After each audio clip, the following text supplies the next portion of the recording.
the law of compensation is what we're talking about. So in 3 simple steps, the law of compensation is the need for what you do, your ability to do it, and the difficulty in replacing you. So that is the law, but we're going to go back further to where it all began in our first section here, which is what I'm calling the historical foundations of compensation. So it's from the work of Ralph Waldo Emerson. So he was an American poet and a philosopher. So I did a little bit of background, deeper research on him preparing for this. And he wrote this essay. He's probably one of the most intelligent people ever to live. What was so interesting about him is that he was like challenging the common thought back in like the 19th century. Yeah, like 150 years ago. Yeah. And so he was really looking at life very differently from a more natural point of view through the eyes of the laws rather than through a religious doctrine. And so he was actually a pastor, ended up leaving that profession and became like more of a philosopher and a poet and was a writer.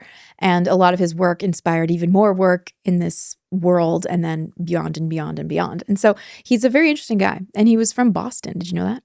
No. Boston, Mass. That's where he's from. Boston. Don't do your terrible accent, though. I guess you can if you want. Nah, it's all right. Okay. You don't want to insult any of your Beantown friends? That's fair. Okay. So he wrote this essay called Compensation in 1841, opened up this whole idea of what is compensation, really. Like, I don't know if that was on the minds of people back then before he really started thinking about it. Science has allowed so much progression in this. Like, since the introduction of the scientific theory, we've advanced so quickly because of it. So it's pretty cool to see thinking being boiled down into scientific processes. Yes. Because before that, there's a lot of superstition involved in thought, and religions were the primary dominator of thinking. So to have people like Ralph Waldo Emerson start bringing information into the world in a certain way has just been profound. It is profound. And I think it's science that has done that. Yes, it is. Because a lot of what he talks about in that essay refers back to the universal laws. Yep. And nature. Yes. Proving it through observing nature. Yes. And he talks a lot about reciprocity and the law of cause and effect and how we give out what comes back to us. Like just this like idea of circulation. And also another reference I like to think of it as for the like nerdy accountants that might be listening is like thinking about life like your own balance sheet, right? Like the equation of the balance sheet must balance. Yeah. And so he's saying the same thing when it comes to compensation. And so I just want your take on the essay. We've already kind of started that, but I want to get your take on it and what meaning you feel we should derive on it. So anyone go out there and read it. It's called The Law of Compensation by Ralph Waldo. Actually, it's just called Compensation. Compensation, sorry. Compensation by Ralph Waldo Emerson. And first time I read it, it was very difficult. Okay, why? Well, just the words. Like the way that he wrote, it's like over 150 years old. Okay, like his language. I had to have a dictionary with me and, ChatGPT wasn't really a thing when I first started reading it either yet. So now I would read along with that to find out the definitions of the words. But it was very difficult to read for me personally in the beginning. And the first time I was ever introduced to it was through Napoleon Hill. So Napoleon Hill says that he read that essay for 10 years. And his main mission in those 10 years was to make it so that the average person could start to understand it. And after reading Compensation for 10 years, he basically came up with this thing called cosmic habit force, which is like the accountant and the ruler of the cosmos. Okay, interesting. So when we think about compensation isn't as simple as like 1 + 1, because compensation is mathematics, really. Yeah, okay. Go deeper on that. What do you mean by that?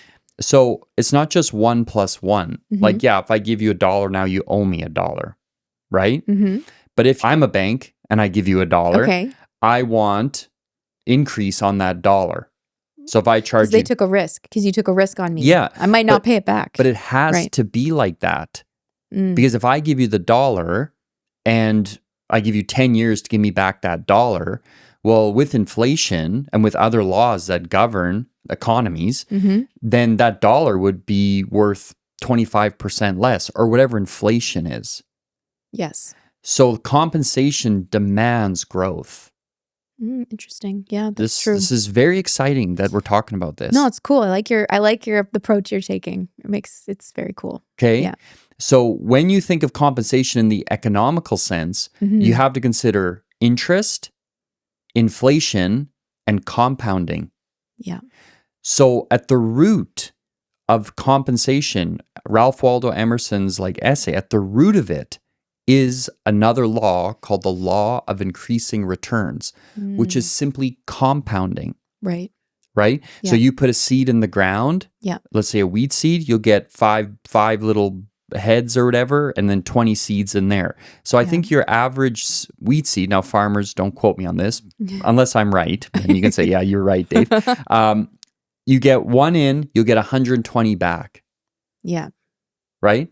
So when it comes to compensation, you have to realize the law of increasing returns.